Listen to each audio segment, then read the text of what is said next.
Ok. Bien, bonjour tout le monde. Bienvenue à la MSH Paris Nord. Je suis Sandrine Ruy, sociologue à l'Université de Bordeaux, et donc je co-préside avec Patrice Mellet ici présent le conseil scientifique du GIS. Et je voulais dire un mot alors, voilà, en fait du contexte dans lequel nous avons pensé le thème de ce colloque.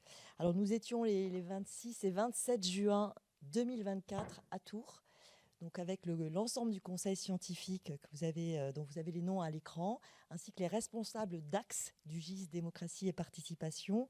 Et c'était voilà, 2 jours de réflexion et de délibération autour du sujet de ce colloque. Et nous étions alors, vous vous en souvenez, dans un contexte très incertain. Le président avait dissous l'Assemblée nationale. Nous étions à quelques jours du premier tour des élections législatives qui avaient lieu le 30 juin pour le premier tour. Et 2 semaines auparavant, les forces de gauche s'étaient constituées en nouveau front populaire, mais le Rassemblement national était donné en tête du premier tour. Il venait par ailleurs, quelques semaines plus tôt, de remporter les élections européennes. Et c'est peu dire que nous n'avions pas le cœur à rire, ni à nous réjouir dans ce contexte. Mais on s'est aussi souvenu à Tours que nous n'avions pas non plus eu le cœur à rire lorsque, quelques années plus tôt, il s'agissait de préparer le colloque 2023 et qui nous avait d'ailleurs conduit à l'époque à penser les dispositifs de participation et les formes de participation démocratique face au tournant autoritaire global. Et le thème, enfin le titre du colloque à l'époque, la démocratie par temps sombre, montrait que nous étions déjà dans une période morose.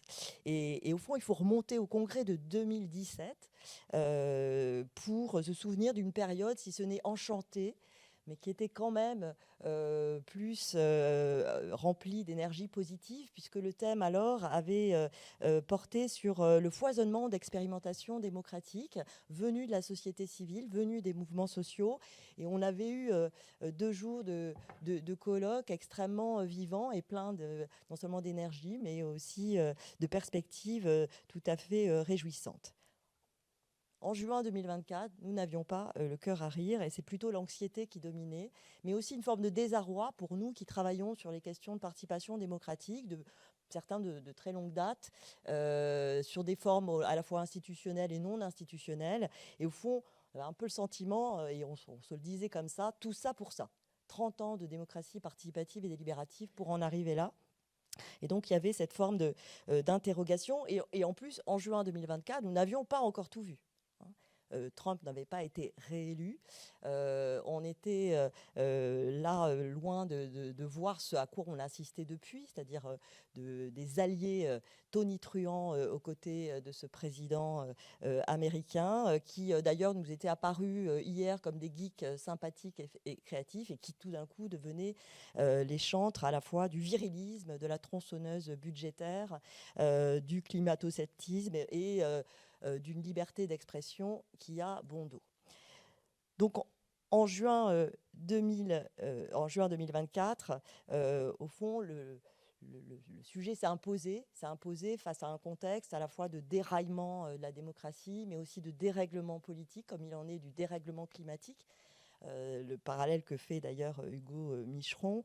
Et donc, on a, dans ce contexte, plutôt choisi de travailler sur ces processus de déconsolidation démocratique, mais aussi pour interroger ce concept et ses effets. Mais on s'est aussi quand même proposé de réfléchir à l'autre face, c'est-à-dire aux formes de résistance, en essayant de ne pas occulter le fait qu'il y a aussi des acteurs, des dynamiques, et au fond des mécanismes consistants qui sont là pour résister, pour rappeler à quoi on tient, même dans ce contexte où on a le sentiment que la démocratie tient à un fil. Donc rappeler à quoi on tient, c'est important, et c'est l'enjeu de ce colloque, et aussi de rappeler ce qu'il fait, au fond, tenir la démocratie à laquelle nous sommes attachés. Merci, merci Sandrine. Donc à Tours et dans les échanges qui ont suivi, donc pour élaborer l'appel à communication que vous avez vu passer, nous avons donc choisi de mettre au cœur de la problématique proposée pour le colloque les effets de la multiplication des crises environnementales, sociales, économiques, géopolitiques, sur le fonctionnement démocratique des sociétés, dans l'objectif, donc, comme le disait Sandrine, d'ouvrir un espace de réflexion sur les tensions entre les processus de déconsolidation et les formes de résistance, ou simplement, comme on l'écrivait, les luttes pour le maintien de formes de vie démocratiques. On peut dire qu'actuellement, chaque jour illustre l'approfondissement de ces crises et de ces tensions, et aujourd'hui, les raisons de se réjouir ne sont pas beaucoup plus présentes qu'en 2024. Mais néanmoins, il est peut-être encore plus urgent de tenter de penser ces processus de déconsolidation en même temps que les processus de reconsolidation, c'est-à-dire d'essayer de saisir, comme le disait Sandrine et comme on l'a affiché sur le colloque, ce qui tient, ce qui pourrait tenir et ce à quoi nous tenons dans nos démocraties, et puis aussi de réfléchir sur le rôle de nos recherches dans la compréhension de ce qui défait ou de ce qui refait la démocratie. Alors je ne reprendrai pas ici l'argumentation de notre appel que vous avez encore en ligne sur le site du GIS, mais on peut rappeler qu'il proposait donc d'une part une réflexion sur les concepts et les notions utilisées pour analyser les processus de déconsolidation et de reconsolidation. On avait introduit aussi un questionnement sur les relations entre pluralisme et dépluralisation. Et puis on proposait d'autres questionnements sur les reculs, affaiblissements et protection possible ou résistance des institutions garantes des droits, sur les relations entre capitalisme et démocratie, sur les effets de la crise écologique sur la déconsolidation démocratique et inversement de la déconsolidation démocratique sur la crise écologique, et on en a des illustrations effectivement tous les jours. Plus classiquement sur le rôle des partis d'extrême droite, sur les usages ambivalents des dispositifs de participation dans la tradition, enfin, en remettant en cause un peu les effets de la question de la multiplication des dispositifs sur lesquels ont beaucoup travaillé les chercheurs du GIS. Et nous souhaitions aussi laisser la place pour une réflexion sur le rôle de la recherche et la relation entre science et société dans ce contexte. Alors les réponses qu'on a reçues, mais aussi notre volonté de ne pas multiplier les sessions parallèles et le choix donc assez inhabituel et qui implique une prise de risque, et on verra si on arrive à tenir cette question, enfin cet objectif d'avoir 2 jours de débat dans cet amphi avec les mêmes personnes pour éviter effectivement ces frustrations de sessions parallèles et en essayant d'avoir des présentations au plus près de notre problématique. Donc ces éléments nous ont conduits au programme que vous avez entre les mains. Donc chacun peut avoir le programme qui est ici affiché en termes de formes, de modalités de travail. Donc des sessions dans lesquelles il y a des présentations de papier plus classiques et puis des tables rondes. Donc je ne les reprendrai pas, vous les avez ici, donc aujourd'hui et demain, qui nous permettront donc d'organiser les travaux.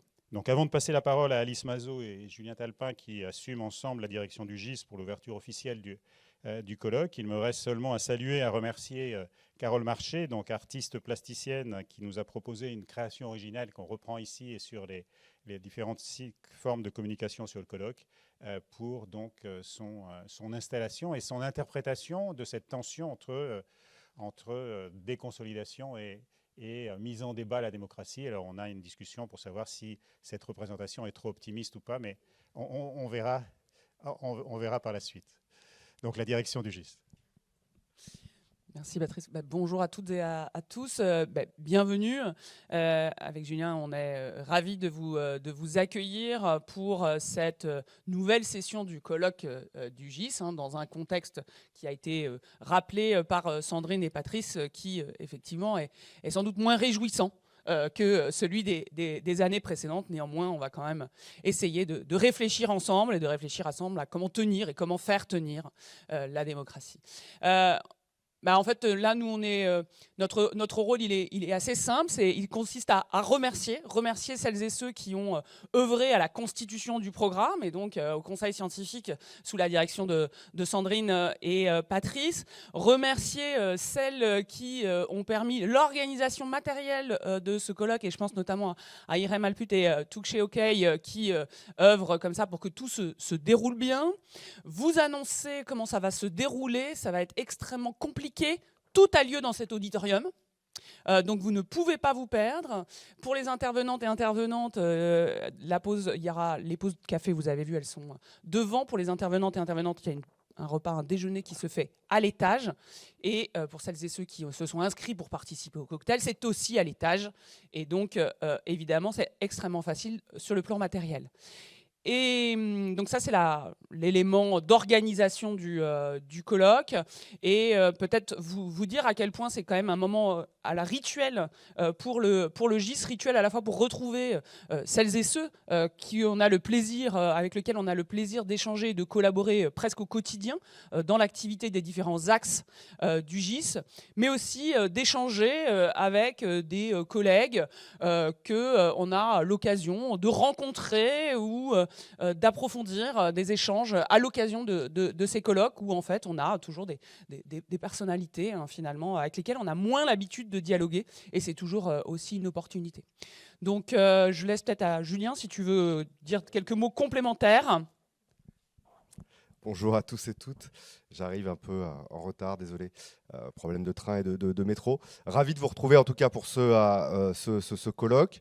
On est quand même assez content du programme. Je trouve qu'il couvre bien en fait l'ensemble des axes et des spectres en fait du GIS. Alors vous pouvez regarder sur le site, il y a 6 axes. Alors ce colloque est un moment important tous les 2-3 ans où on se regroupe, mais les activités du GIS se déploient tout au long de l'année. N'hésitez pas à vous rapprocher des responsables d'axes, etc. et qui visent à animer au fond les communautés scientifiques autour de ces questionnements-là. Il y a des séminaires, des colloques qui sont organisés régulièrement. On est en train un peu de se restructurer aussi sur justement le fonctionnement de ces différents axes et l'affiliation au fond au GIS démocratie et participation, qui a vraiment vocation à rassembler de façon interdisciplinaire au fond les chercheurs et les chercheuses qui travaillent sur les questions démocratiques, avec l'idée que précisément au regard des défis, des crises qui ont été mentionnés, il y a un enjeu peut-être tout particulier à dépasser un peu les frontières parfois disciplinaires, décloisonner pour faire front commun, pour faire tenir la démocratie. Ce sera aussi un des fils rouges de ce colloque sur le rôle et la responsabilité des chercheurs, des chercheuses et des sciences humaines et sociales pour faire tenir la démocratie. Donc très heureux de vous retrouver à l'occasion de ces 2 jours et bon colloque. Donc on va débuter par la première table ronde qui va être animée par Camille Bedoc, qui est donc chargée de recherche au CNRS au centre Émile Durkheim, et qui va avoir le plaisir d'animer les échanges entre Clément Fontan de l'Université catholique de Louvain et Luca Tomini de l'Université libre de Bruxelles. Et malheureusement, Eugénie Mériot ne pourra finalement pas être avec nous ce matin, mais je ne doute pas que les échanges n'en seront pas moins stimulants. Merci beaucoup Alice qui a donc donné le début des informations. Donc le but de cette table ronde, c'est de réfléchir à la question de la déconsolidation démocratique, dont on a expliqué qu'elle est souvent évoquée dans le débat public, mais que finalement, elle mérite aussi d'être discutée, d'être analysée, décortiquée, parce qu'elle peut toucher aussi bien à la question des acteurs, les élites, les citoyens, qui sont les acteurs de la déconsolidation démocratique, la question des pratiques, la question de l'articulation aussi de la démocratie avec d'autres arènes, les arènes économiques, les arènes internationales. Et puis c'est aussi une question qui porte directement en germe celle de la reconsolidation, c'est-à-dire une fois qu'il y a des processus de déconsolidation démocratique, est-ce qu'ils sont réversibles, dans quelles conditions? Donc c'est un peu à toutes ces questions qu'on va essayer d'aborder ce matin. Comme vous l'avez rappelé, on a le plaisir d'accueillir d'abord Luca Tomini, qui est chercheur qualifié FNRS à l'Université libre de Bruxelles, qui va plutôt apporter la perspective vraiment politique comparée. Il est membre du CEVIPOL, donc Centre d'études de la vie politique, membre de l'Académie royale de Belgique, et il est spécialiste des transformations des régimes politiques contemporains, avec un intérêt particulier sur la crise des régimes démocratiques, mais aussi plus récemment sur toutes les questions de transition vers l'autoritarisme, mais aussi de résistance à ces phénomènes. et de la manière dont justement on peut contrer ces processus d'autocratisation. Et je pense qu'il reviendra sur les raisons pour lesquelles il parle plutôt d'autocratisation que de déconsolidation.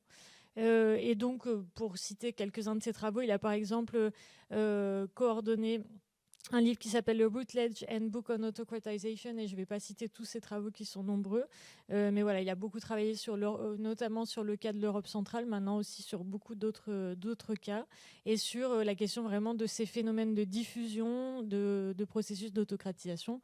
Et Clément Fontan va plutôt apporter la perspective de l'économie politique. J'espère ne pas me tromper en disant ça. Donc, tu es prof de politique économique européenne à l'UC Louvain et à l'Université Saint-Louis de Bruxelles.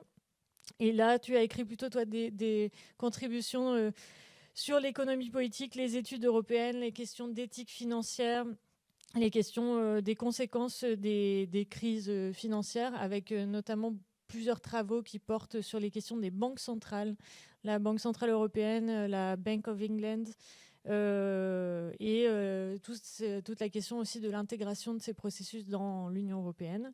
Donc voilà, tu vas pouvoir nous apporter ta perspective plutôt d'économie politique. Je ne vais pas parler plus longtemps, je vais laisser maintenant la parole à Lucas, qui va faire la première présentation. Donc, merci Camille, merci Message Paris Nord, merci au GIS Démocratie Participation.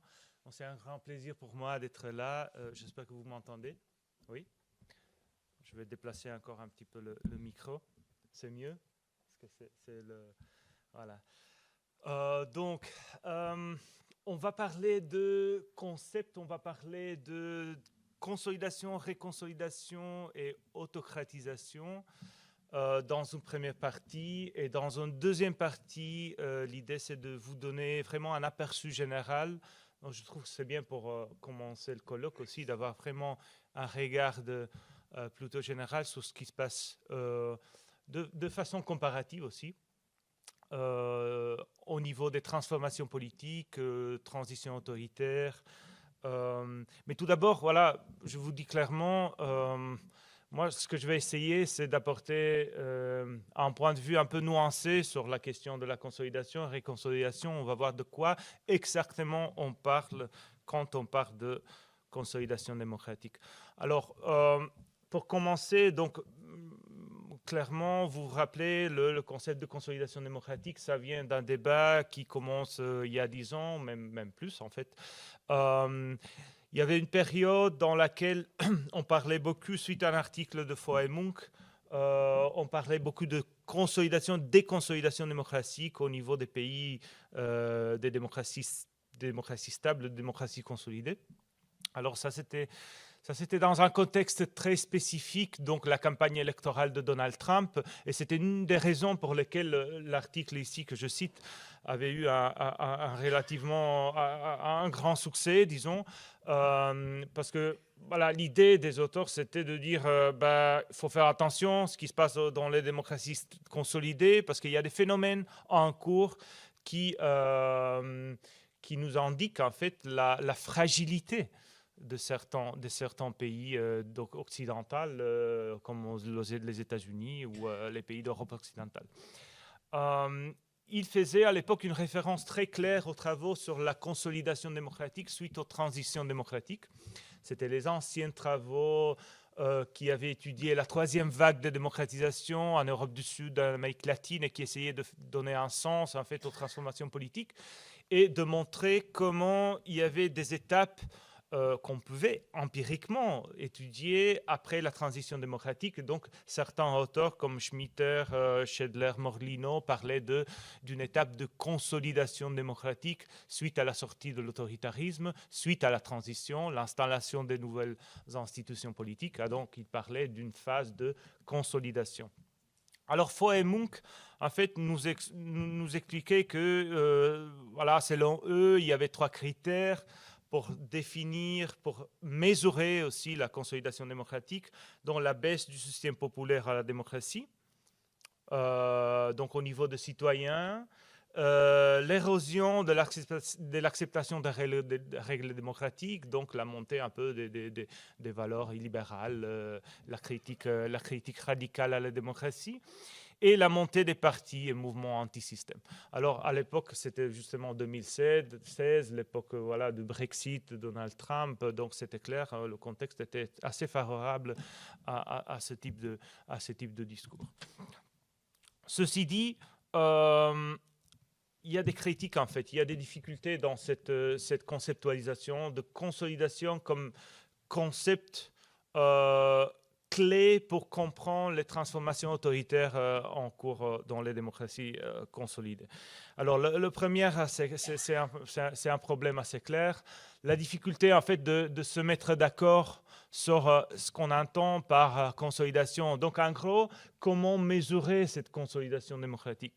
Alors ici, il y a eu plusieurs critiques à ce concept-là, mais il faut juste rappeler, en fait, selon cette littérature, il y a un tas de critères qu'on peut rajouter pour définir la consolidation démocratique. Donc, la présence de légitimation populaire, diffusion de valeurs démocratiques, neutralisation des acteurs anti-système, etc., etc. J'ai mis certains, voilà, c'est juste une synthèse de certains critères proposés par cette littérature. Donc, le problème principal ici, c'est comment se mettre d'accord, comment vraiment définir cette consolidation, parce que si consolidation démocratique veut dire voilà, tous ces critères, alors c'est difficile vraiment de la mesurer, de dire un pays est consolidé, un pays n'est pas consolidé, et donc au niveau aussi de l'analyse, c'est compliqué pour les chercheurs, pour les analystes de dire quelque chose d'intéressant. Le deuxième problème avec le concept de consolidation démocratique, c'est qu'il y a pour certains auteurs, et souvent on voit une espèce de confusion entre la déconsolidation des sous-systèmes de la démocratie et la consolidation démocratique en général quand on parle de système politique, de régime politique. Alors l'idée ici, c'est assez simple. Dès qu'un système connaît un changement structurel ou radical, donc un sous-système, par exemple un sous-système de partis, système partisan. Alors on peut imaginer que c'est justement, on peut imaginer qu'à partir d'un changement radical dans un sous-système, on peut voir un changement radical dans le système général, dans le régime politique. On peut parler d'un régime qui est en déconsolidation. Ce qui n'est pas vrai, en fait, empiriquement, parce qu'on observe, on a une série d'études qui nous ont montré que, par exemple, une démocratie peut être à l'abri d'un processus autoritaire, d'une transition autoritaire ou d'un déclin démocratique, même avec un système partisan inachevé ou fluide. Alors clairement, souvent on parle du cas italien des années 90. Là, il y a eu une crise du système partisan sans avoir une mise en question en fait des institutions démocratiques. Donc c'est bien aussi de distinguer les niveaux d'analyse. Parce que souvent, quand on parle de crise démocratique, est-ce qu'on parle vraiment de crise de régime démocratique ou on parle de crise, par exemple, de la représentation ou de crise des partis politiques, ou une crise de la participation? Alors, clairement, les deux aspects sont liés, mais les deux aspects ne sont pas la même chose, en fait. Donc, c'est un débat stimulant, celui-là sur la consolidation, mais je trouve que souvent, pour la manque de clarté conceptuelle, c'est difficile d'avoir un pouvoir explicatif qui soit convaincant pour nous faire comprendre en fait les dynamiques en cours. Moi, c'est ma position. Après, c'est clairement à discuter, mais j'ai la tendance à utiliser le concept de consolidation dans des contextes très spécifiques et très précis, c'est-à-dire dans le contexte où le concept de consolidation et déconsolidation a été élaboré pour la première fois, c'est-à-dire les contextes de transition démocratique, donc la sortie des autoritarismes. Alors quand on parle clairement, pour moi, c'est logique de parler de consolidation démocratique, par exemple, dans le cas des transitions démocratiques après le printemps arabe. Le cas de la Tunisie, par exemple, nous montre clairement le problème, nous montre la présence d'une transition, mais des problèmes et des soucis dans la consolidation démocratique. Alors, probablement, dans ce contexte-là, le concept de consolidation nous explique quelque chose. Je suis assez sceptique dans l'usage de ce concept pour des démocraties justement consolidées ou des démocraties stables. Et de manière générale, il faut aussi dire que la thèse de Foa et Munk à l'époque n'est pas vraiment confirmée par les analyses suivantes, en fait. Et souvent, ce qu'on voit au niveau aussi, si on prend en considération les données sur l'opinion des citoyens, on voit qu'il existe clairement une insatisfaction par rapport au fonctionnement de la démocratie, à ce que la démocratie est capable de produire au niveau de biens communs et services, etc. Mais il n'y a pas un éloignement significatif des citoyens vis-à-vis à la démocratie ou valeurs démocratiques en tant que telles. Donc là aussi, il faut nuancer, et c'est ce que j'invite à faire, entre un point de vue négatif sur comment les institutions ou la démocratie fonctionne dans la pratique et les valeurs démocratiques en tant que telles. Et ce qui est encore plus important, c'est, et ça je dois le dire, c'était déjà dans l'article de Foa et Munk, faut pas faire la confusion entre les causes et les effets. Selon Foa et Munk, la consolidation est une cause possible d'un déclin démocratique. Donc, selon Foa et Munk, déconsolidation n'est pas synonyme de déclin démocratique, mais c'est une cause possible du déclin démocratique. Donc, en gros, au niveau conceptuel, c'est important de distinguer les causes et les effets. Alors, on peut imaginer d'avoir justement, si on est d'accord avec cette thèse, et voilà, je dis, moi je suis un peu sceptique, mais si on est d'accord, on peut dire que oui, la consolidation au niveau le taux d'insatisfaction des citoyens, la diffusion des valeurs illibérales ou la présence de partis anti-système est une cause du déclin démocratique, est une cause du tournant autoritaire. Ce n'est pas le tournant autoritaire en soi-même. C'est aussi important de distinguer les niveaux d'analyse parce que parfois on entend dans les débats publics surtout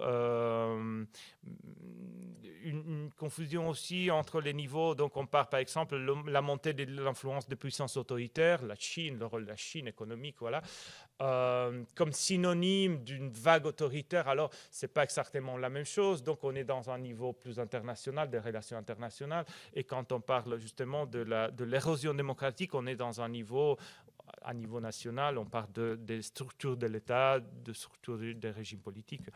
Et c'est aussi important, encore une fois, de distinguer les dimensions d'analyse. Donc, une chose, c'est d'analyser le régime politique, ses caractéristiques, ses changements, dans une perspective compréhensive. Une autre chose, c'est d'analyser certains sous-systèmes, comme je le dis avant, le changement, la crise des systèmes de partis, ou le changement et la crise ou les transformations des modes de participation. Alors là, c'est des sous-dimensions des régimes politiques qui nous expliquent certaines choses des régimes politiques, mais qui ne sont pas à confondre avec le système et le régime politique dans sa totalité. Et donc, en gros, moi, pas seulement moi, donc, mais moi, ce que j'essaie de faire, c'est analyser le déclin démocratique dans une perspective comparée, dans une perspective donc, qui ne regarde pas seulement ce qui se passe en Europe ou en Europe occidentale, mais qui regarde un peu partout dans le monde. Et donc, essayer de définir, essayer de mesurer, essayer de comprendre, d'expliquer les causes, les résistances aussi à ce phénomène dont on parle beaucoup de déclin démocratique, érosion démocratique, transition autoritaire, et voilà. Et donc, je trouve que si on aborde la question du point de vue des régimes politiques, dans des transformations des régimes politiques, un concept très utile, c'est le concept d'autocratisation, ce qui est très, très simple parce que tout le monde connaît le concept de démocratisation. Il n'y a pas beaucoup de doutes, non, quand on parle de démocratisation. On inverse la perspective et on parle d'autocratisation. Donc, ça nous permet un peu de clarifier certaines choses et de nommer le phénomène qu'on veut étudier de manière assez explicite. Et donc, on part de changement de régime politique dans une direction autoritaire qui implique des changements dans les structures institutionnelles, dans la législation, dans des changements institutionnels et politiques, qui peut amener à un changement de régime, mais qui peut aussi, peuvent être donc inter-régime ou intra-régime. Hein. Ce n'est pas nécessaire qu'il y ait une transition autoritaire vers l'autocratie fermée. Et surtout, un phénomène qui concerne en fait 3 dimensions, si on peut résumer de cette manière-là. La dimension de la participation politique, la dimension de la compétition politique et la dimension liée à l'état de droit et à la limitation, en gros, à la limitation du pouvoir exécutif.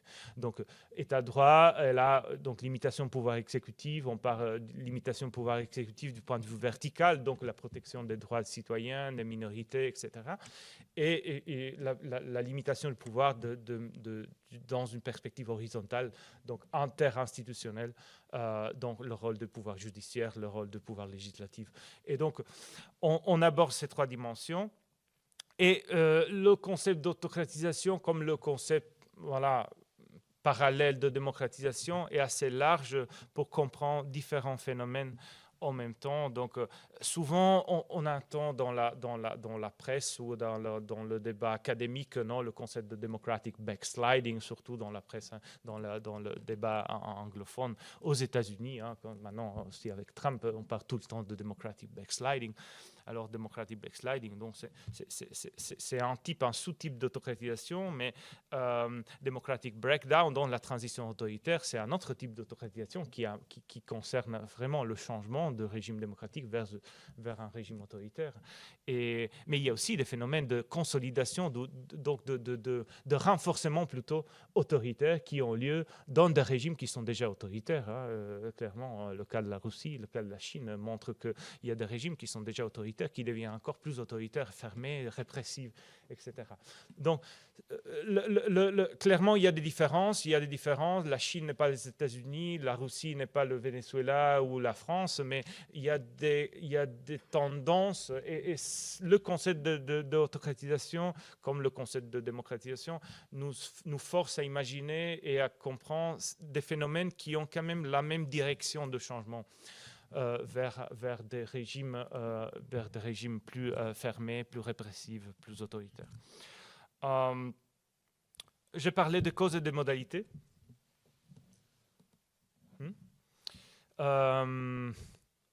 Justement, Foa et Munch parlaient de l'illibéralisme ou des partis anti-système comme une cause du déclin démocratique. Et ici, on a déjà, depuis 10 ans, depuis 15 ans, on a toute une série, un tas d'études qui nous expliquent en fait quelles sont les causes principales de l'autocratisation, dont je peux nommer certains. La diffusion des valeurs illibérales, là c'est clairement un aspect qui est clé. Surtout, et ça c'est intéressant, surtout au sein des élites. Surtout au sein des élites et au sein des leaders des partis, donc idées antipluralistes, idées libérales.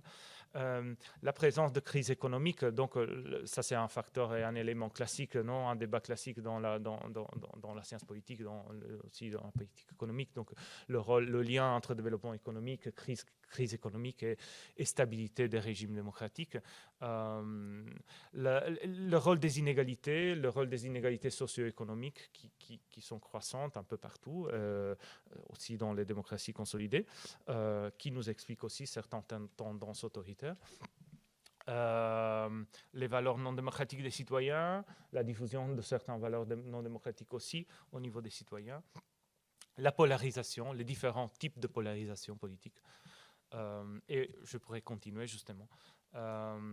Mais ce qui est aussi intéressant, c'est que l'autocratisation prend différentes formes selon le contexte, selon des régions. Alors, la chose intéressante, c'est que on a eu toujours des phénomènes de transition autoritaire, de d'autocratisation depuis toujours, depuis le XXe siècle. Déjà, il y a eu des vagues pendant l'époque fasciste entre les deux guerres. Après, il y a eu des vagues dans les années 60 en Amérique latine. Mais ce qui est typique, ce qui est vraiment intéressant de voir ce phénomène aujourd'hui, c'est leur modalité surtout électorale. Donc il s'agit surtout au XXIe siècle de leaders politiques qui gagnent les élections.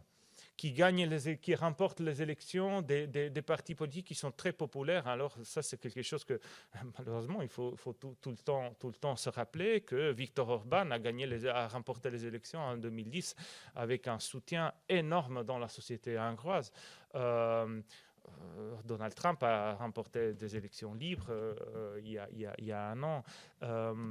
Et Chavez, à l'époque au Venezuela, avait remporté les élections. Et donc il y a toute une série de phénomènes qui ensuite se vérifient, mais qui ont un soutien populaire et un soutien électoral clair dès le début.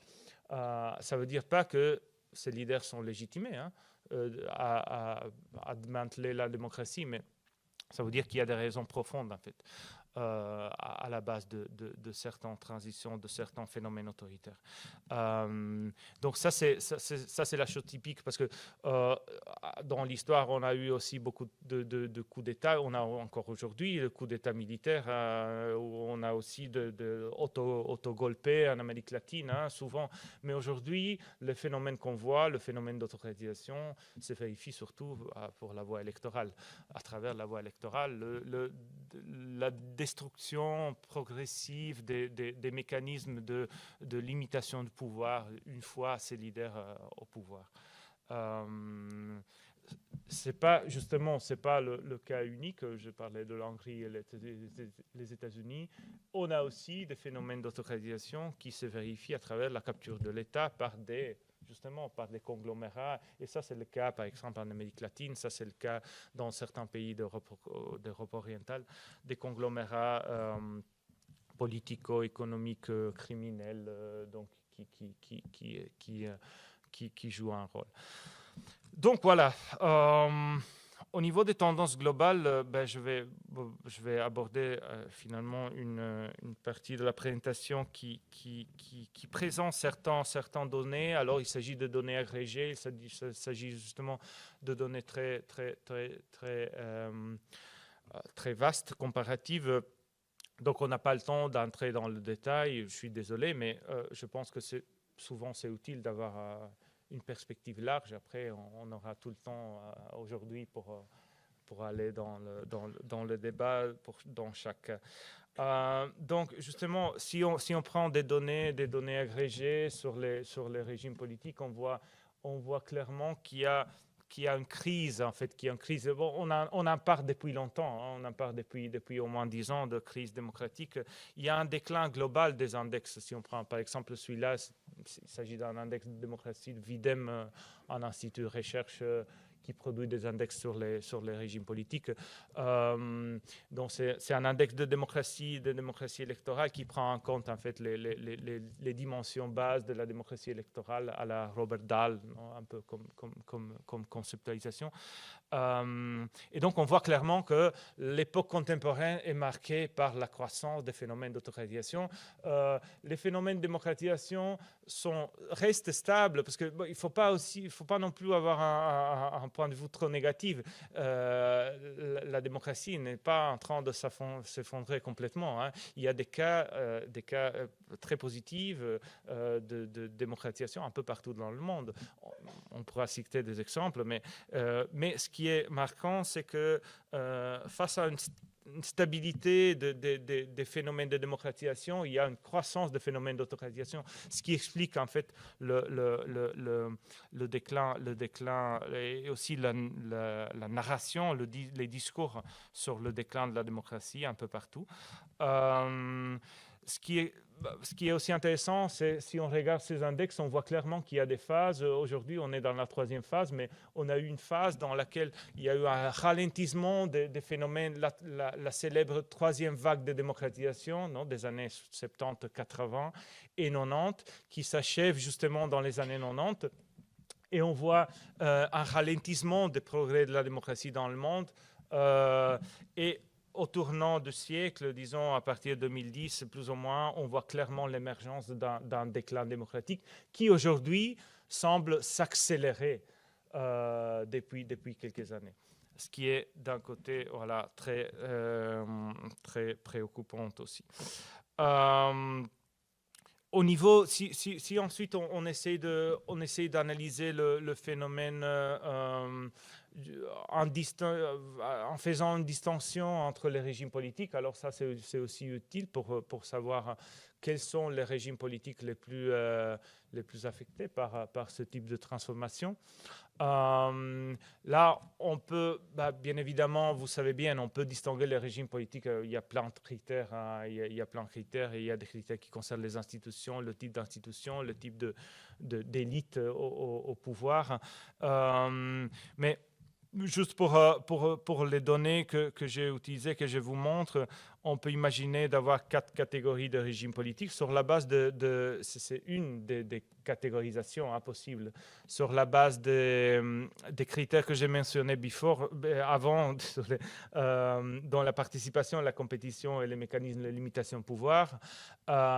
Et donc, on peut imaginer d'avoir justement de distinguer entre des autocraties fermées dans lesquelles il n'y a même pas la dimension de la participation, donc la dimension électorale ou de participation n'est pas présente, ou si elle est présente, en fait, elle est tellement vide de sens qu'elle n'a aucun rôle. Je pense justement à la Chine, où elle n'est pas concrètement, elle n'est pas présente, ou à la Russie, où il y a une dimension électorale, mais elle n'a aucun sens au niveau pratique pour la sélection des représentantes.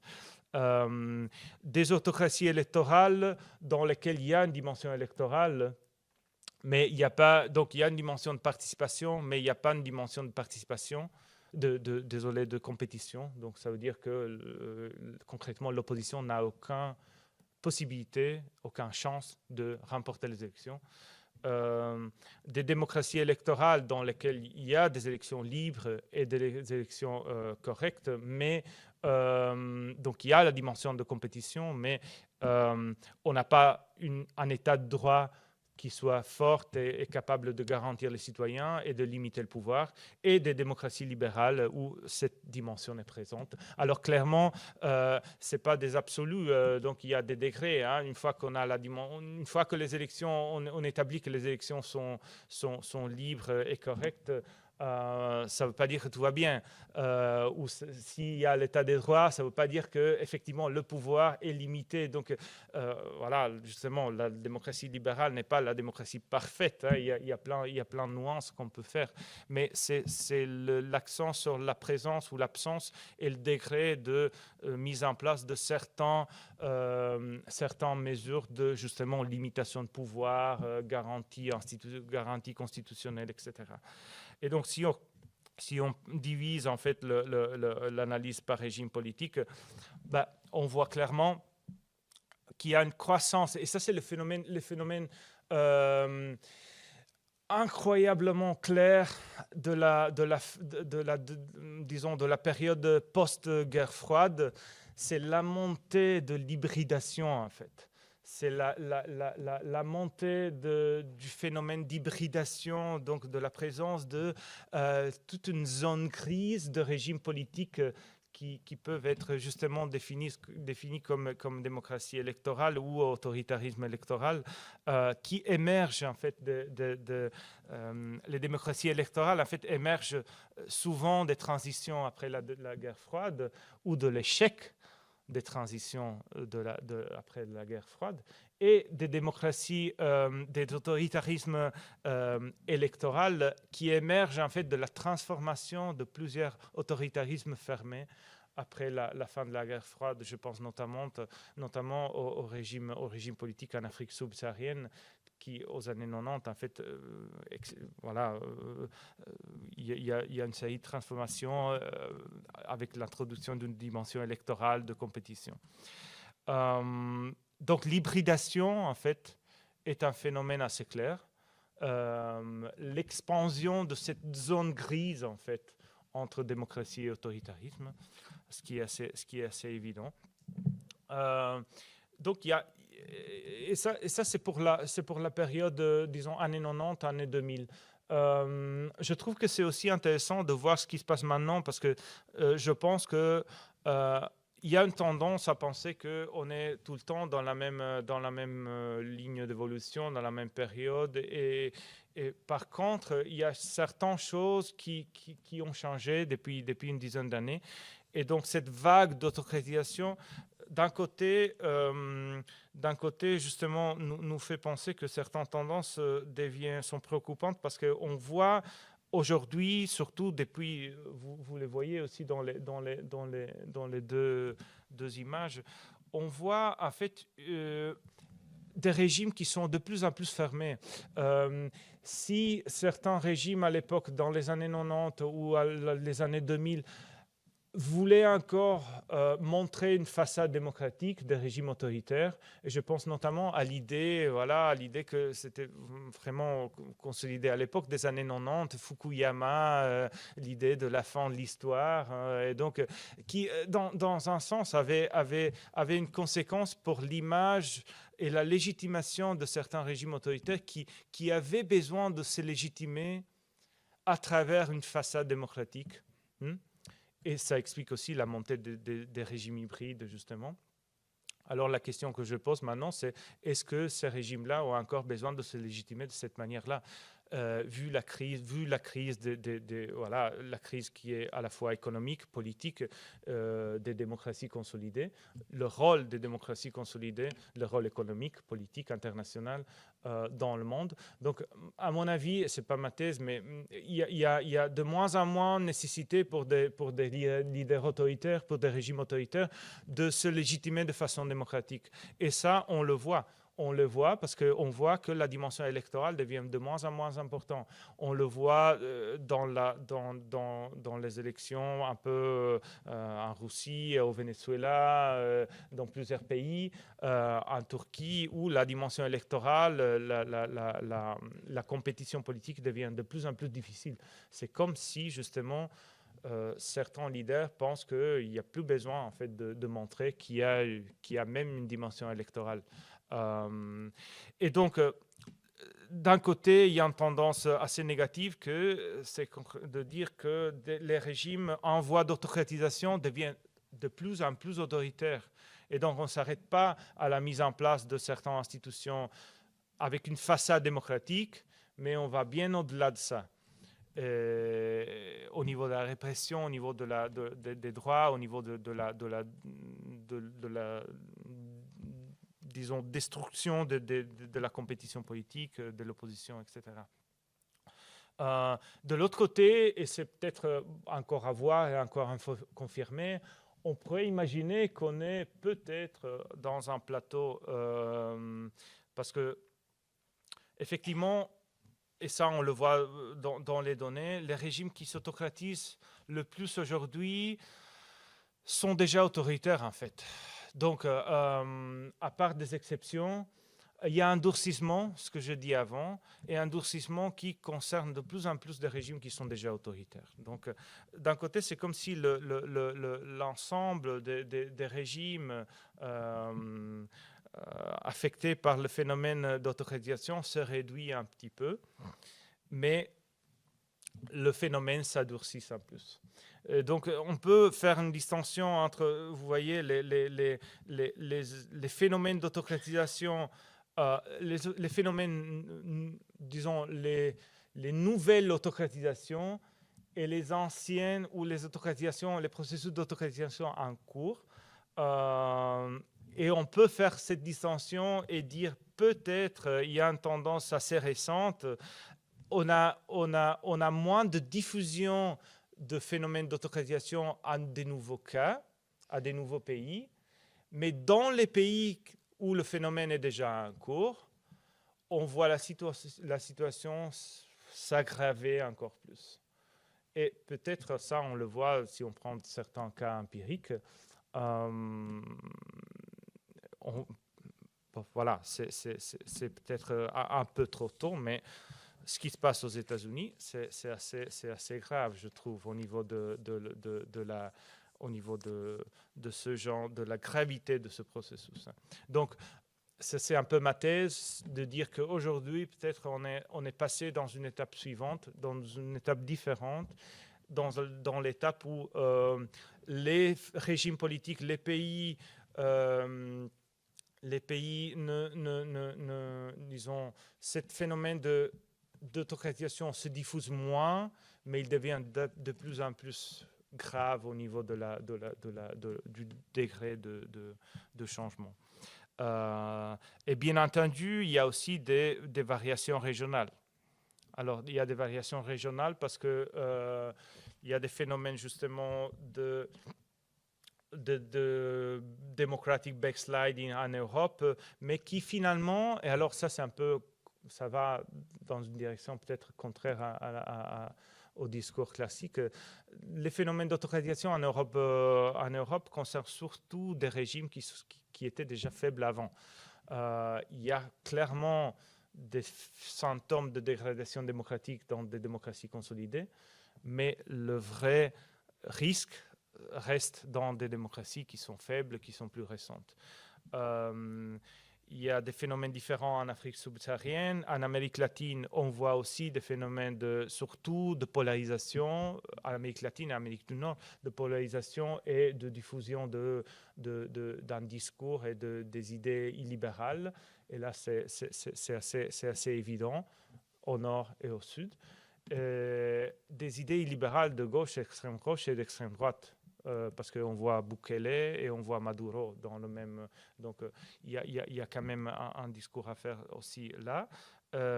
Et il y a un durcissement des autocraties déjà consolidées au Moyen-Orient et dans les pays post-soviétiques d'Asie, de l'Asie centrale. Aujourd'hui, l'autocratisation, donc depuis quelques temps, et ça on le voit dans le dernier graphique, aujourd'hui, l'autocratisation, en fait, a lieu surtout, et ça c'est un peu contre-intuitif, a lieu surtout en Afrique subsaharienne. Et on le voit parce qu'on a eu dans la presse, on a eu plein d'infos sur ce qui se passe en Afrique, mais les tendances les plus négatives aujourd'hui pour la démocratie se trouvent justement dans cette région-là. Expliquer pourquoi, ça demande en fait à notre intervention. On n'a pas le temps. Donc, je vais rapidement conclure parce que je dis plein de choses. Donc, le message principal, c'est que quand on parle de démocratisation, de consolidation, réconsolidation, déconsolidation ou autocratisation, la chose la plus importante, c'est de se mettre d'accord sur ce qu'on entend par ces concepts-là. Parce que sinon, le risque, c'est qu'on est chacun avec son propre concept et chacun essaie d'expliquer des choses différentes ou parfois la même chose avec des concepts différents. Et donc, la clarté conceptuelle ici est primordiale et centrale. Il y a un élément empirique assez clair et assez évident, c'est la diffusion des phénomènes d'autocratisation, entendus comme des transitions, des changements politiques dans une direction autoritaire qui concerne la participation, la compétition, l'état de droit, qui prend par contre des intensités, des temporalités, des modalités très très différentes. C'est pour ça que moi je suis assez sceptique par rapport à l'idée d'une vague, comme je suis assez sceptique même au niveau de l'idée de vague de démocratisation. Je trouve que ce n'est pas très intéressant de parler de vague, ça ne veut pas dire grand-chose. Mais les phénomènes sont là, il faut les comprendre et il faut comprendre justement les causes. Et les causes souvent sont différentes, région par région, contexte par contexte. Il y a aussi des phénomènes d'autocratisation progressive dans les démocraties établies. Mais les phénomènes les plus profonds et graves et radicaux, on les rencontre aujourd'hui dans des régimes qui sont déjà autoritaires ou qui sont hybrides et qui deviennent encore plus autoritaires. Et ça, c'est un aspect important. Donc voilà, pour conclure, je pense qu'on peut dire qu'aujourd'hui, la démocratie n'est pas un déclin uniforme. Il y a une crise, il y a un déclin, mais clairement, il y a des démocraties qui font face à des défis différents, comme je l'ai dit avant. Et il ne faut pas oublier, quand on parle justement tout le temps, aujourd'hui, 20 minutes d'autocratisation, de transition autoritaire, qu'il y a des phénomènes démocratiques en cours, un peu partout dans le monde, dont on ne parle pas, parce que c'est moins intéressant, parce que peut-être souvent concerne des pays qui ne sont pas à la une, mais qui méritent en fait notre attention pour avoir un point de vue un peu plus complet sur la question. Merci beaucoup.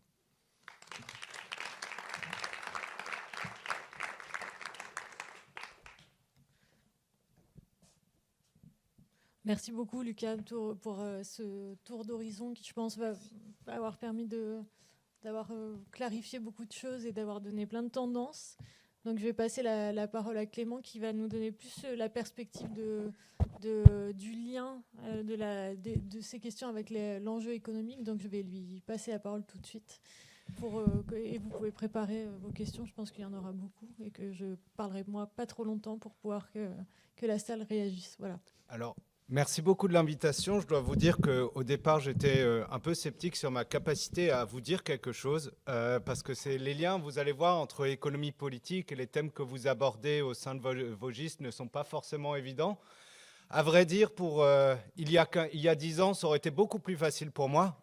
Donc, il y a 10 ans, Guillaume Gourgue m'invitait à dialoguer avec vous pour parler de comment les banques centrales, qui sont mon sujet d'étude, court-circuiter les circuits démocratiques, les initiatives participatives, etc., etc. Et en fait, aujourd'hui, on n'est plus du tout dans le même monde. Ça aurait été très compliqué pour moi de vous faire une présentation basée sur mon sujet d'expertise, parce que finalement, je pense que ce n'est plus très intéressant pour vous aujourd'hui. Alors, pourquoi ce n'est plus très intéressant pour vous? Parce que je pense que les grilles de lecture habituelles qu'on avait en économie politique pour étudier les phénomènes de déconsolidation, reconsolidation sont dépassées ou du moins ne sont plus tellement opérantes. Et je vais commencer par là, en fait. Je vais commencer par ce que l'économie politique a traditionnellement à vous dire en tant que spécialiste de la participation. Donc, j'avais écrit cette entrée dans votre dictionnaire critique. Je remercie encore d'ailleurs pour l'invitation. Et dans cette entrée, finalement, je présentais le concept de post-démocratie, qui est un concept qui appartient à Jacques Rancière, Colin Crouch, mais qui est aussi repris dans les travaux de Peter Mayer, Wolfgang Streeck. On peut même le retrouver un peu dans Naomi Klein si on veut le chercher. Et en fait, ce concept parle d'une espèce d'arc parabolique de la participation démocratique, avec un âge d'or dans les années 60, 70, et une lente érosion de ces logiques de participation, avec un effet croisé qu'on voit depuis les années 70, lié à un verrouillage de la gouvernance économique d'un côté par ce qu'on va appeler très rapidement les instances néolibérales, FMI, Banque centrale indépendante, règles fiscales et compagnie, et de la désaffection démocratique, l'un nourrissant l'autre. Alors, il y a des concepts clés dans cette littérature, celui du peuple contre les marchés, un concept qui était notamment très présent suite à la crise financière de 2007, avec Wolfgang Streeck qui disait qu'au final, le personnel politique essayait de répondre à deux types de constituency, une électorale et une des marchés. Donc on avait cette centralité de ce concept, aussi celui de la camisole dorée qui réfère à des phénomènes comme celui de la volatilité du capital une fois que des gouvernements de gauche sont élus, ce qui amène à des difficultés de financement et par la suite à des crises politiques, mais aussi des concepts, et là on rejoint un peu plus votre précaré, qui est comme celui du cartel partisan, c'est-à-dire de l'union du centre-gauche et du centre-droit, qu'on peut retrouver dans le concept de grande coalition qu'on a vu aussi bien en Allemagne qu'au Parlement européen. Et enfin, le rôle particulier des agences indépendantes, notamment des cours de justice et des banques centrales, qui servent de verrou de la gouvernance économique, qui servent à isoler la gouvernance économique, finalement, des pressions démocratiques et participatives. Et en fait, toute cette littérature était vraiment, je vais dire, au top de sa forme après la crise financière de 2007. Il nous offrait vraiment une grille de lecture qui nous permettait de comprendre beaucoup de choses, qui nous permettait aussi de voir la politique de l'austérité comme un peu l'apex de cette logique de peuple contre marché, avec finalement un bail-out du système bancaire financé par nous tous et nous toutes via nos impôts.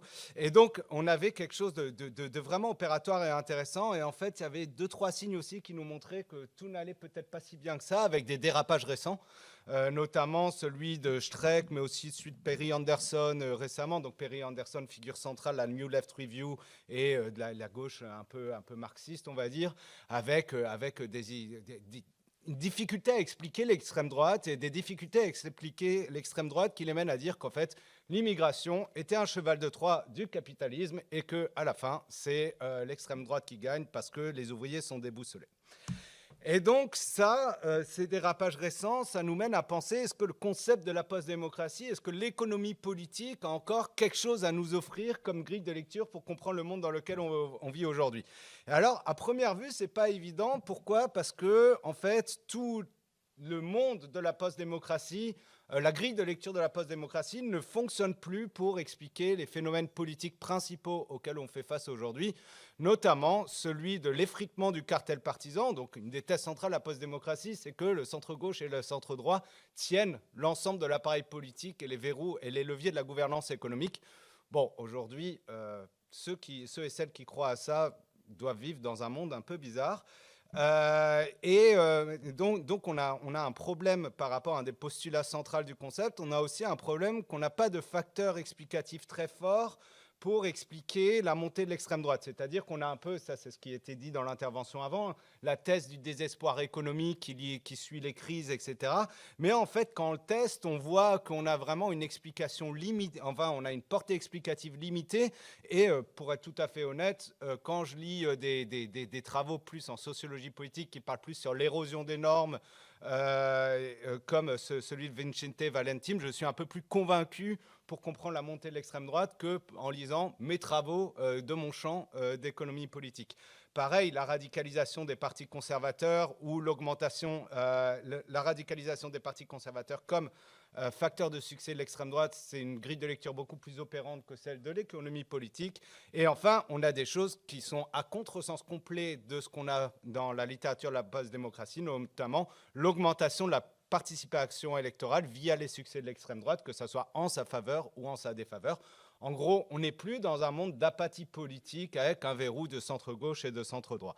Ce qu'on voit aussi, c'est qu'on voit des politiques économiques qui sont non conformes à cet ordre néolibéral post-démocratique. Donc on voit un retour certes domestiqué, mais un retour quand même de l'État investisseur. Donc ça, c'est les travaux récents de Daniela Gabor, mais aussi Benjamin Lemoine ou Ulrike Lépon, qui nous expliquent finalement que l'État n'est plus vu comme une bête obèse à abattre par les entreprises, mais plutôt comme un appui de soutien important aux forces du capital. Et donc ça, c'est aussi quelque chose qui brouille la grille de lecture habituelle, État versus marché. Ce qu'on voit aussi, et ce qui est quand même une des définitions centrales du capitalisme, quelles que soient les théories que vous mobilisez, on voit une baisse d'autonomie de l'économie vis-à-vis du politique, et ça, c'est vraiment nouveau. Donc, les droits de douane de Trump, c'est assez fascinant. Pourquoi? Parce qu'en fait, ça pose un contexte global qui permet ensuite de mener des politiques de vassalisation. C'est-à-dire que pour éviter vos droits de douane, vous devez rentrer en négociation directe à Mar-a-Lago en achetant des bitcoins Trump, j'exagère à peine. Et en fait, ça, ce qu'on voit, c'était un peu le fonctionnement du complexe industriel politique états-unien à la fin du 19e siècle. C'était absolument pareil. On avait des droits de douane et on avait des industriels qui négociaient avec les politiques pour essayer d'obtenir des échappatoires par rapport à ça. Et ce qu'on voit aussi, c'est que les symboles post-démocratiques, donc les banques centrales, les cours de justice, mais aussi l'expertise, la technocratie, sont aujourd'hui sous attaque, ne sont plus centrales, ne nous gouvernent plus. Enfin, elles nous gouvernent, mais pas de manière aussi totale qu'avant, ou du moins qu'avant 2015. Et finalement, ce qu'on voit, c'est une espèce de divorce entre les cercles financiers et les principes même de la démocratie libérale. Alors, ça avait été évoqué dans la finance autoritaire de Banquet et de Bergeron, sur ce qui concernait notamment le financement du Brexit par des hedge funds, par des grands financiers, etc. Et à l'époque, il nous disait que ce phénomène qui était à l'époque localisé au Brexit s'étendait s'étendait aussi bien aux États-Unis qu'en Europe. Et effectivement, c'est un peu ce qu'on voit. On voit un backlash réactionnaire des élites financières, Musk aux États-Unis, Serrin chez nous, mais aussi chez les juristes allemands. Donc on l'oublie assez rapidement, mais l'AfD, le parti d'extrême droite en Allemagne, est fondé par des professeurs de droit allemands qui en ont assez finalement de ces règles délibératives de la démocratie et qui décident d'arrêter tout ça. Alors, comment est-ce qu'on peut comprendre ce monde avec des outils d'économie politique? Alors moi, ce que je vois finalement, et du moins ce que j'ai fait de mon côté, c'est un retour à l'histoire. En fait, c'est un peu ça qui m'aide le plus, et un retour à 2 périodes historiques notamment. La première, c'est celle de l'entre-deux-guerres. Pourquoi? Parce que la période de l'entre-deux-guerres est assez fascinante. Donc, dans l'entre-deux-guerres, on voit des personnes qui pourraient être identifiées comme social-démocrates, même si c'est légèrement un anachronisme, comme John Maynard Keynes, qui défendent l'arrivée au pouvoir de Mussolini parce qu'il est temps de remettre de l'ordre dans ce bazar parlementaire qui est devenu l'Italie. Et donc, on voit en fait cette peur, ce haut point de la déstabilisation du capitalisme de l'entre-deux-guerres, donc l'occupation des usines Fiat. Enfin, il y avait vraiment des projets complètement révolutionnaires et qui ont fait peur. Et cette peur des projets révolutionnaires de l'entre-deux-guerres ont mené à une remise en ordre à une remise en ordre de la société. Via les politiques d'austérité notamment qui ont été mises en œuvre dans les années 20, mais aussi après la crise de 29. Et ces politiques d'austérité avaient vraiment pour objectif de verrouiller les principes capitalistes, comme le fait que les outils... qu'un pouvoir limité des travailleurs, le prix comme agencement central de la société, etc., etc. Et je vous conseille vraiment de jeter un œil aux travaux de Quinn Slobodian, mais aussi de Clara Matei, qui a écrit The Order of Capital, pour rappeler un peu quelle était la logique du soutien des économistes envers les régimes fascistes, avec vraiment cette peur du parlementarisme qui déstabiliserait les fondamentaux du système capitaliste. Et le deuxième autre point de parallélisme historique que je trouve intéressant, c'est celui des années 70. Pourquoi? Parce qu'on est à la fin d'un modèle de croissance, donc c'est le modèle de croissance fordiste à l'usine du white male factory worker, comme on peut dire.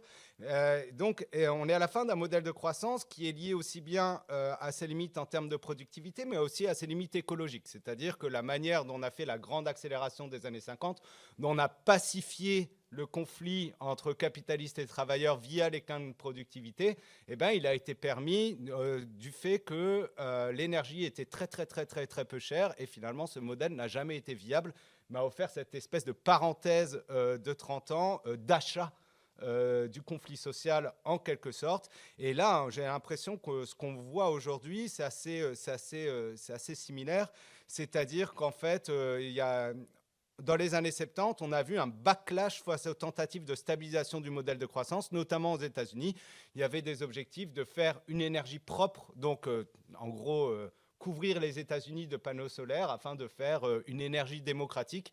Donc ce discours commence dans les années 70 et finalement ça crée des clivages très forts, et il y a notamment le début d'une défiance envers l'État profond qui commence à se diffuser dans les cercles conservateurs suite à cette volonté de transformer l'énergie en paradis solaire en quelque sorte. C'est l'histoire que raconte le bouquin Panic at the Pump. Et là encore, je vois cette comparaison utile parce que en fait, ce qu'on voit aujourd'hui, selon moi et selon les chercheurs et les chercheuses en économie politique, c'est une espèce de crispation des élites face aux effets de la crise, face à un régime de croissance qui est un peu en bout de souffle. Mais il y a des différences aussi, c'est-à-dire que la mise en ordre aujourd'hui, et à l'inverse de la période 2010-2015, ne se fait plus par des politiques d'austérité, ne se fait plus par des agences indépendantes, mais par d'autres outils. Alors, quels sont ces autres outils? Et c'est ma dernière slide. Et c'est vraiment une tentative d'ouverture. Donc, encore une fois, je suis expert des banques centrales, pas de ces phénomènes-là. C'est la manière un peu dont la littérature que je lis parle à vos sujets. Donc, voyez ça plutôt comme des ouvertures vers vous que comme une leçon définitive. Donc, moi, je suis peu convaincu par les grandes théories totalisantes qui montrent des systèmes capitalistes en rupture, en mode techno-féudalisme et toutes ces variations. Je pense qu'on a gagné à adopter des grilles de lecture relativement classiques. Alors moi, j'aime beaucoup celle des 3 grands blocs, enfin des blocs sociaux de Amable et Palombarini. On voit que la tripartition entre bloc bourgeois, bloc de gauche et bloc réactionnaire d'extrême droite marche assez bien aujourd'hui. Ces blocs qui sont aussi traversés par des nouveaux clivages qui n'appartiennent pas à la littérature traditionnelle des clivages, même si altermondialistes versus néolibéraux, je pense que du moins en tout cas la manière de dire ce clivage a sûrement mal vieilli. Mais, et c'est là où j'aimerais insister un peu plus, ce qui est très intéressant aussi, c'est qu'on voit aujourd'hui des stratégies économiques dans la compétition partisane pour capter ces blocs-là. Et ça, c'est quelque chose qui est nouveau, qui n'a pas existé de cette manière-là avant.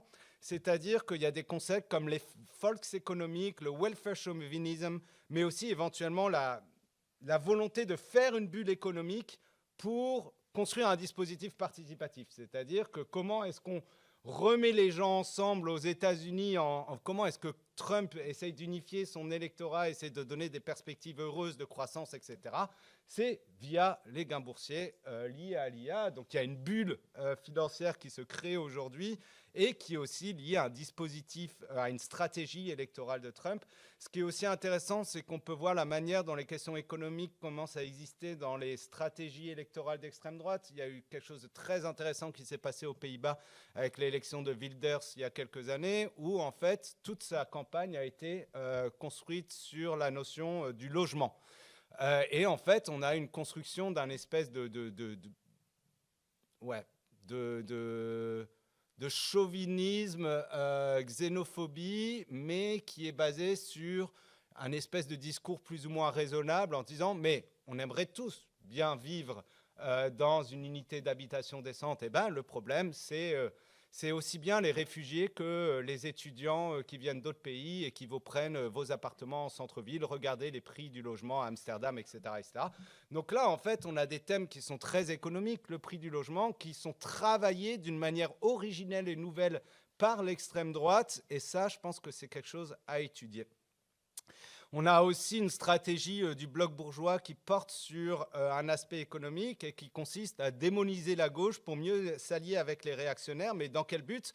Aussi afin de répondre au lobby des entreprises. Et ça, c'est quelque chose qu'on voit avec la nouvelle commission von der Leyen au Parlement européen. Donc il y a une semaine, il y a eu pour la première fois de l'histoire du Parlement européen un vote qui a réuni la droite et l'extrême droite. Donc le vote consiste à introduire une proposition de loi. Ce n'est pas le vote sur la loi finale. C'est un vote pour introduire la proposition de loi au Parlement européen.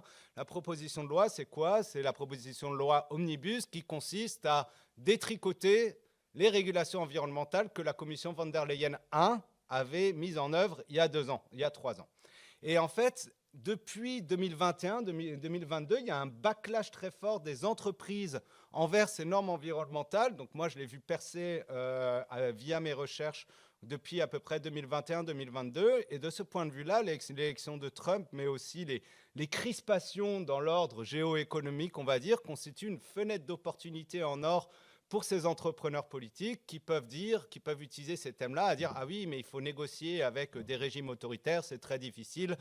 Donc, si la gauche ne veut pas être raisonnable, on va s'allier avec l'extrême droite. C'est une mesure de bon sens, en quelque sorte. » Et en fait, tout ça, c'est un espèce de discours cache-sexe qui consiste à faire quelque chose de relativement traditionnel, c'est-à-dire essayer d'infléchir les politiques publiques en faveur des préférences d'acteurs clés qui sont les grandes entreprises avec une empreinte fossile considérable comme Airbus, Air France, etc. etc.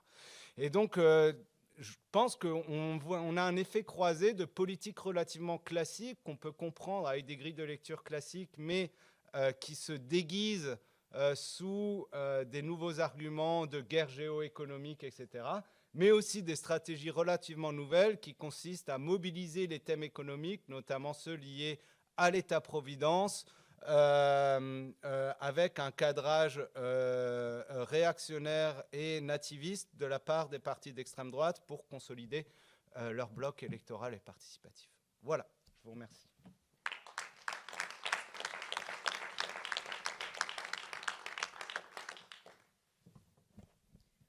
Merci beaucoup à tous les deux. Les interventions sont à la fois très différentes et je pense ont plein d'éléments sur lesquels elles pourront se répondre. Moi, je ne vais pas rediscuter des questions conceptuelles ou des questions des variations régionales, mais j'avais plutôt envie qu'on parle dans le moment de la discussion des acteurs que vous avez évoqués un peu tous les deux. Mais voilà, c'est une question un petit peu qui se pose. Quels sont, parce que vous l'avez mentionné, mais on pourrait y revenir plus en détail, finalement dans les processus que vous étudiez, ben aussi bien ces processus de déconsolidation dans le cadre du marché ou bien dans un cadre plus général sur les régimes politiques, est-ce qu'il y a des acteurs qui sont particulièrement centraux pour comprendre ces processus et notamment, plus spécifiquement, je me posais la question du rôle des élites politiques qu'on a un petit peu mentionné. Toi, tu as parlé des partis, de différents partis, et notamment des partis de droite. Toi, tu as parlé des élites politiques qui auraient un rôle particulier. Donc, est-ce qu'on pourrait peut-être revenir sur cette question en premier, du rôle spécifique de certains acteurs qui auraient un poids plus important, disons, dans ces processus d'autocratisation, de déconsolidation démocratique? Oui. Merci. Donc, élite politique, je trouve qu'il faut, encore une fois, il faut avoir une vision large sur les élites, sur les responsables de certains processus dont on a parlé. Pour la plupart du temps, quand on pense à des processus de transition autoritaire, d'autocratisation, on pense à des leaders, à des responsables politiques comme Trump, comme Viktor Orban, donc des leaders politiques élus, des leaders politiques populaires qui utilisent des discours plébiscitaires aussi, populistes. Et qui font référence toujours à une vision de la démocratie comme démocratie majoritaire, donc dans laquelle il ne doit pas y avoir de contre-pouvoirs. Ce qui est vrai, c'est une partie du puzzle, c'est une partie des phénomènes actuels. Souvent, on oublie que, et ça c'est probablement la chose à dire, que les phénomènes d'autocratisation contemporains surtout ne s'expliquent pas seulement via cette image de leader, mais il y a aussi justement la responsabilité et l'action proactive d'autres acteurs qui ne sont pas politiques. Donc je pense qu'il faut, dans la vision globale, il faut considérer que ces leaders ont souvent, et on l'a évoqué maintenant, ont souvent le support de certains acteurs économiques ou, j'ajoute, acteurs culturels, donc acteurs sociaux. Donc, à mon avis, il faut avoir une vision nuancée. Donc, c'est-à-dire, on a bien clair l'image de Donald Trump qui détruit les institutions de la démocratie américaine, mais derrière lui, effectivement, il y a une coalition d'acteurs. Et donc c'est ça qui précède Donald Trump et qui probablement va rester en place après Donald Trump. Donc à mon avis, voilà, quand on parle justement de ce processus, il faut avoir une vision large. Et c'est le même discours qu'on peut faire quand on parle de résistance. Parce qu'on n'a pas évoqué, on va évoquer aujourd'hui probablement la thématique de la résistance à l'autocratisation. Ce qui est évident aussi des travaux empiriques, c'est que la résistance est aussi un exercice qui se fait à travers la création de coalitions à différents niveaux. Et donc là aussi, des acteurs politiques, mais institutionnels aussi, mais sociaux aussi, mais économiques aussi, sont impliqués dans la démarche de résistance. Et donc voilà, ce que j'invite justement à faire, et ce que je pense c'est intéressant, c'est de sortir de cette image du leader populiste plébiscitaire et de voir un peu ce qu'il y a au-delà de ça. Étant donné que voilà, il y a souvent des larges coalitions d'acteurs au-delà de la politique.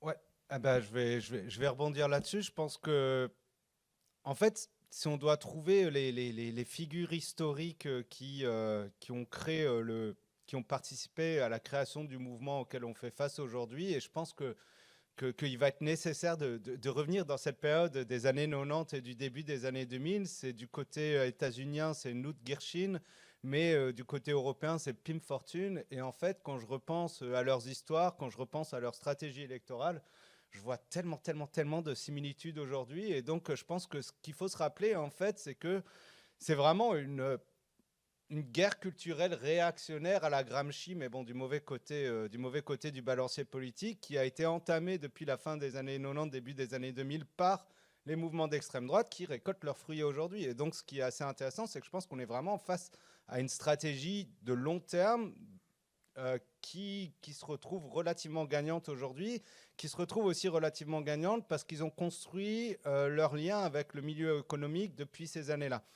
Et alors en lisant le bouquin de Queen Slobodian, Hayek's Bastard, il revient justement sur cette espèce de radicalisation du milieu des entreprises aux tentatives de construction de projets démocratiques dans les années 90-2000 qui prenaient souvent la forme de mouvements environnementaux et féministes. Donc encore une fois, les forces des années 70, les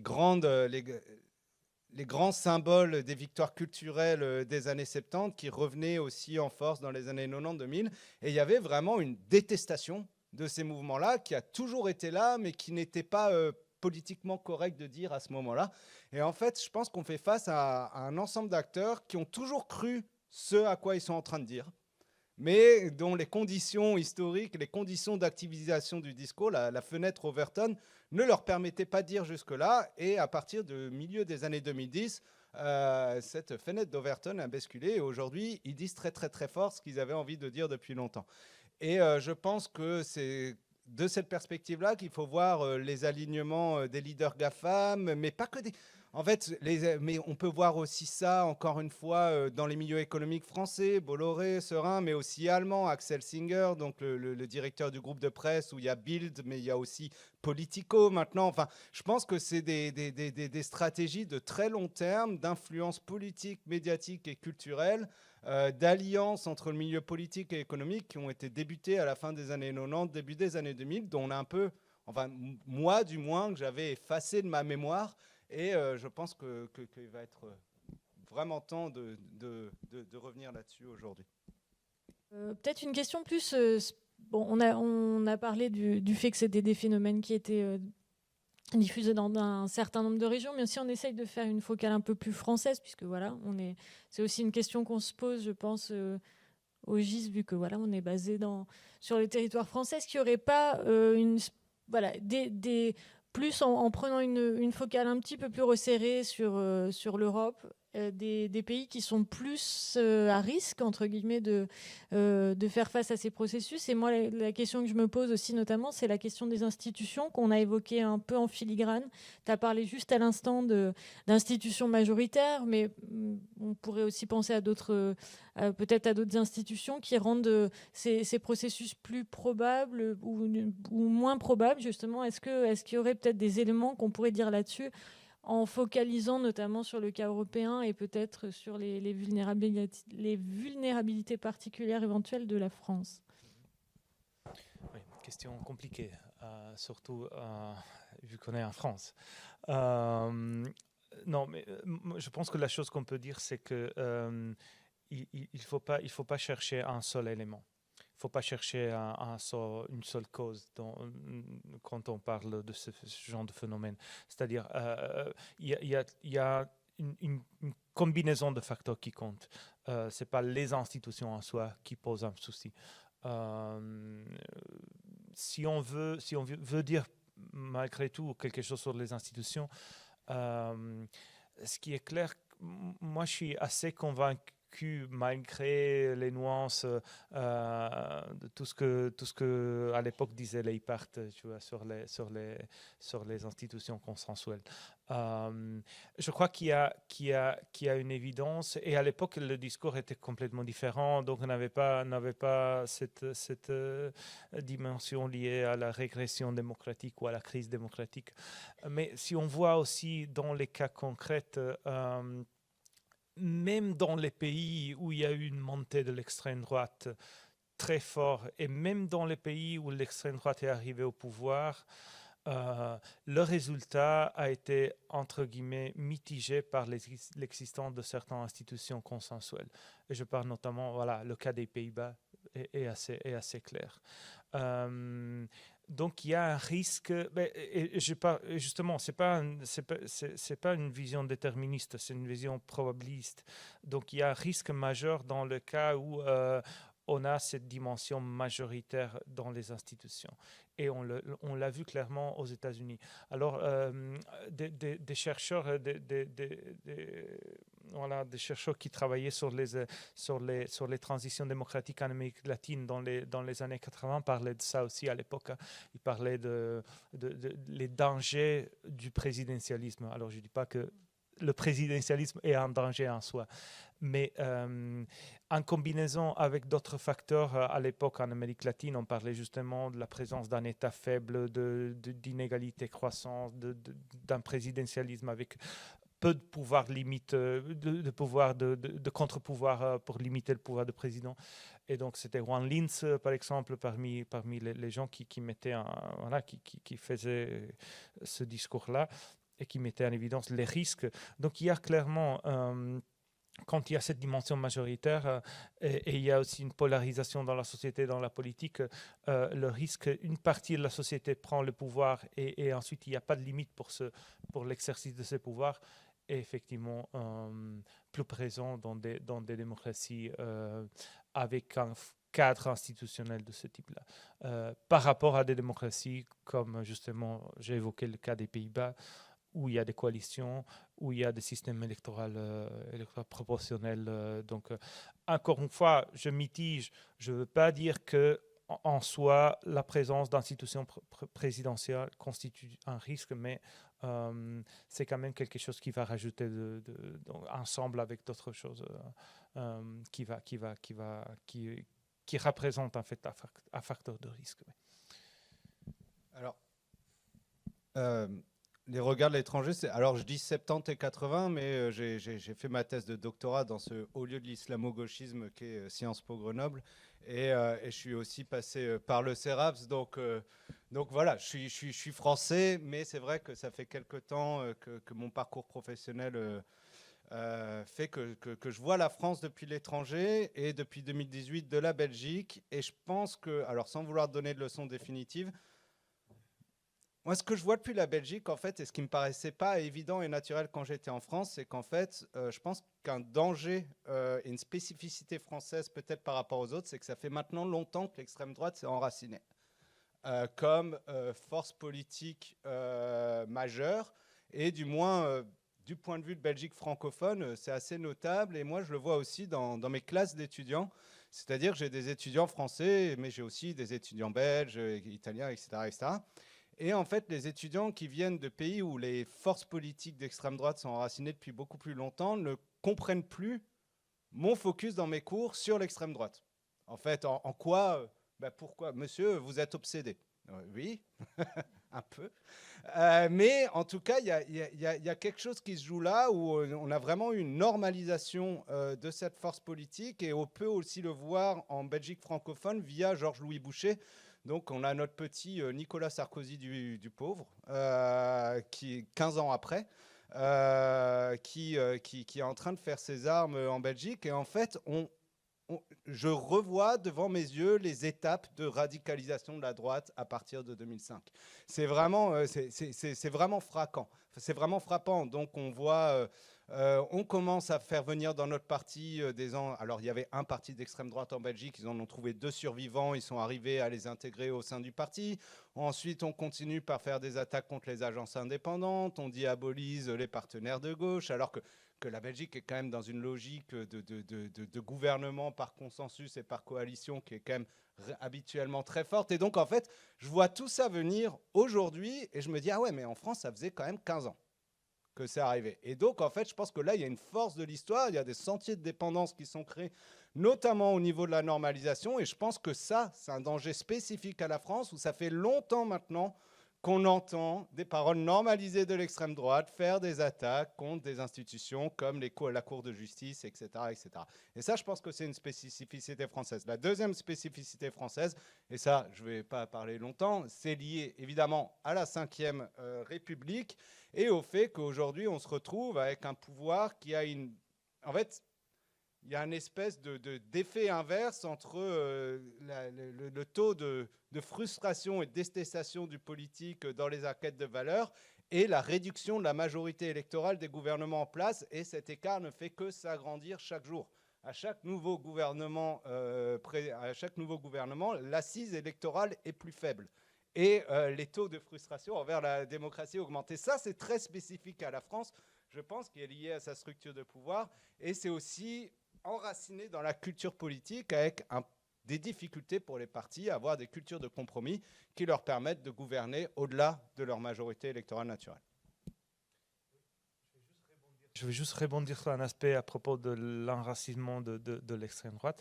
En fait, ce qui est c'est vrai que dans l'espace politique francophone en Belgique, c'est comme ça, mais ce n'est pas la même chose dans l'espace néerlandophone. En Flandre, l'extrême droite est enracinée depuis des années.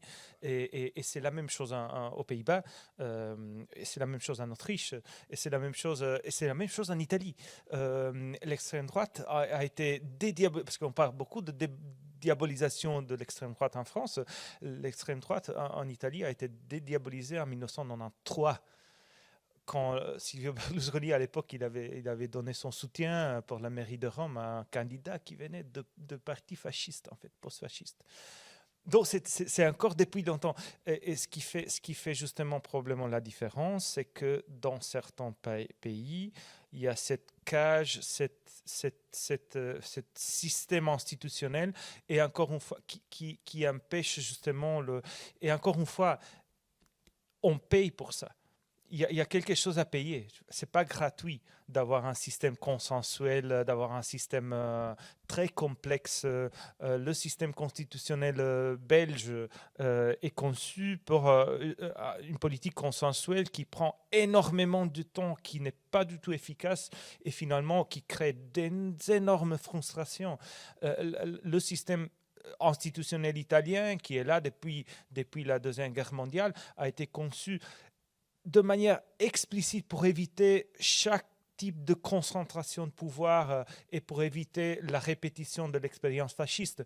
Donc c'est un système hyper compliqué et très inefficace. Donc, c'est-à-dire, c'est pas gratuit. Il y a des conséquences à avoir des institutions et des cadres constitutionnels et institutionnels qui ensuite, d'un côté, peuvent mitiger le risque d'avoir une extrême droite au pouvoir toute seule, mais de l'autre côté, effectivement, il y a des prix à payer.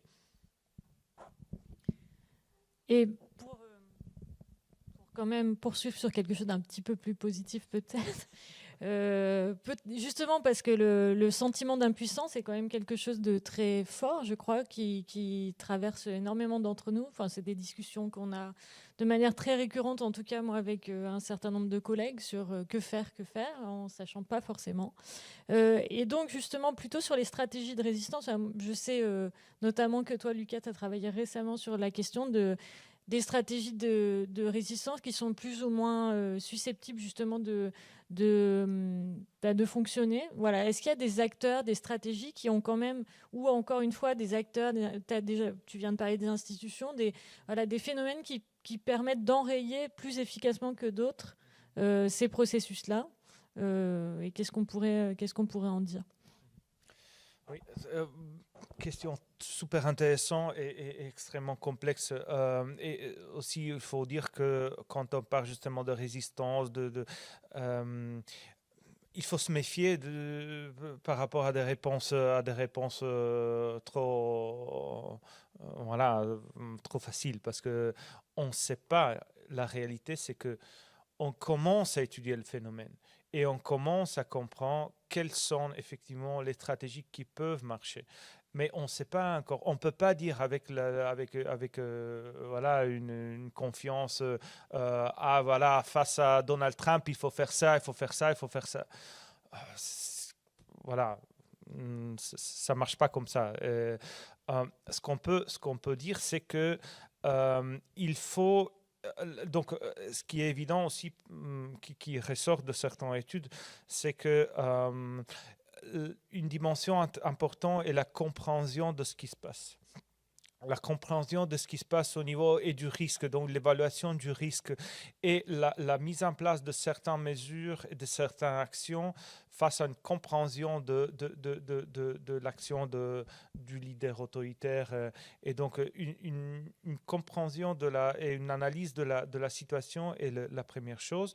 Et l'aspect intéressant, c'est aussi que on voit que le plus la coalition est large, et dans le sens que quand on parle de résistance, on ne parle pas uniquement de résistance sociale, de mouvements sociaux, mais on parle d'une constellation des acteurs de coalition, de résistance qui touchent en fait des acteurs dans la société civile, des acteurs dans la dimension politique, acteurs institutionnels, acteurs externes. Par exemple, on a eu dernières élections en 2023 en Pologne. Le parti au pouvoir PiS a perdu les élections. Mais c'était justement le résultat d'un processus assez long dans lequel la société civile s'est mobilisée sur des questions spécifiques, droit à l'avortement, droits des femmes, réforme de la justice, soutien aux juges contre la réforme de la justice qui menaçait l'indépendance de la justice. Donc il y a eu une mobilisation de la société sur des questions spécifiques. Il y a eu un rôle joué par des acteurs à l'intérieur des institutions, notamment des juges polonais qui ont essayé de contrer, de résister à des mesures législatives, des réformes législatives. Il y a une capacité des acteurs de l'opposition de créer une coalition au-delà des idéologies, une coalition qui mettait ensemble des acteurs libéraux avec des acteurs de la gauche, qui quand même a été capable de proposer un message cohérent, ce qui n'est pas souvent évident quand on met ensemble des acteurs très différents. Il y a eu un soutien de l'extérieur, par exemple par l'action de la Cour de justice européenne, par les mesures mises en place par la Commission européenne. Donc, c'est-à-dire tout ça ensemble a effectivement eu un effet. Et donc, c'est un effort collectif. La résistance, c'est toujours un effort collectif, et c'est l'expérience historique qui montre ça. Ouais, alors c'est la question sur laquelle j'ai de moins en moins de choses à dire, parce que je ne vais pas dire « Ah là là, les banques centrales, c'est les cours de justice, ces agences indépendantes technocratiques résistantes aux forces fascistes ». On ne va pas aller jusqu'à ce point-là quand même. Mais par contre, d'un point de vue professionnel, mais peut-être l'autre aspect de ma profession, qui est celle de l'enseignement, moi, ce que je vois, en fait, c'est l'importance de déconstruire la normalité de la socialisation politique contemporaine de mes étudiants. Et c'est-à-dire qu'en fait, moi, mon premier geste politique, c'était les manifestations de 2002 contre l'arrivée de Jean-Marie Le Pen au second tour. Comme beaucoup de personnes de ma génération, c'est un espèce de consensus. On a grandi comme ça, on a été formé comme ça. Les espèces d'idées de faire des cordons sanitaires contre les idées fascistes, c'est une geste naturelle pour moi et je pense pour ma génération. Ça ne l'est plus du tout aujourd'hui. Et ça, c'est vraiment... moi, je pense que ça crée des barrières de compréhension entre moi et mon public étudiant. Et je pense qu'au-delà du public étudiant, c'est un phénomène générationnel. Je pense que c'est ça qui est dur à faire aussi, c'est-à-dire arriver à comprendre le monde de leurs yeux, et c'est-à-dire arriver à s'imaginer grandir et se créer une socialisation politique dans le mainstream actuel. Eh ben, je pense que ça fait bouger beaucoup de cadres et c'est dur à comprendre. Et je pense que la première chose à faire, c'est leur dire « Mais en fait, je comprends pourquoi vous pensez comme ça et c'est pas grave de penser comme ça, mais maintenant, partons quand même de là. » Donc, je pense qu'il y a ce pas à faire. Et l'autre aspect important, c'est qu'on ne connaît pas encore assez bien le programme économique de l'extrême droite. Il y a des initiatives qui se font dans cette faveur, mais je pense qu'il y a eu un succès des stratégies partisanes liées au sujet économique par l'extrême droite. Et donc je pense que la campagne de Geert Wilders aux Pays-Bas a été importante de ce point de vue-là. Et je pense qu'en fait, il y a des leçons à prendre, des succès. Ils sont arrivés à mieux parler des crises économiques que les forces de gauche. Voilà. Ou du moins, ils ont été plus convaincants que nous autres. Comment ça se fait? Et je pense que là, il y a quelque chose à travailler. Comment ça se fait qu'on se retrouve aujourd'hui avec des partis d'extrême droite à un niveau pas possible et que bon, c'était très sympa, Nuit debout et compagnie, mais voilà. Il y a des forces politiques qui ont su davantage capitaliser sur les effets moyens et long terme des crises que d'autres, et je pense qu'en fait, il y a eu vraiment un aspect stratégique de leur communication politique par rapport à l'économie qui a mieux marché que celle des forces de gauche. Donc je pense que ce n'est pas un truc d'espoir, mais au moins étudions comment ils ont fait pour essayer d'apprendre de leur succès. Voilà. Merci beaucoup. Bon, apparemment, on me dit que ça va malheureusement être le mot de la fin et qu'on n'aura pas eu le temps de passer à la salle, mais j'imagine qu'on pourra en parler tout au long de la journée au repas et au prochain moment. Merci beaucoup pour vos interventions, pour vos éclairages.